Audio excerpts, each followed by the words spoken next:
योग्य नव्हती।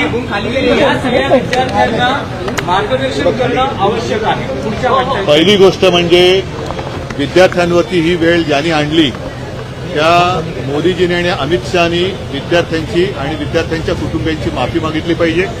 याचं कारण ज्या पद्धतीने विद्यार्थ्यांना काठीला खिळे लावून मारण्यात आलं, त्यांच्यावरती छऱ्यांच्या बंदुकीने हल्ला केला गेला, अश्रुधूर सोडला गेला, एवढंच नाही तर अत्यंत वाईट पद्धतीने पुरुष पोलिसांकडनं त्यांचे कपडे फाडले गेले।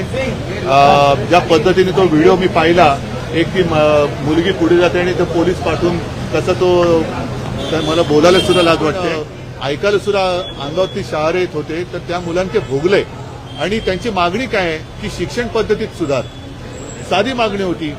जे तुम्ही आत्ता करताय ते तुम्ही पहिल्या दिवशी त्यांच्याशी बोलून करू शकत होतात, पण तुम्हाला अतिरेक्यांशी बोलायला पाहिजे, पाकिस्तान्यांशी बोलायला काय वाटत नाही, पण आपल्याच देशाचे जे भाग्यविधाते आहेत त्यांना तुम्ही झुरळ म्हणताय, त्यांना तुम्ही भरकटलेले म्हणताय, काय पुढे देश चालणार कसं?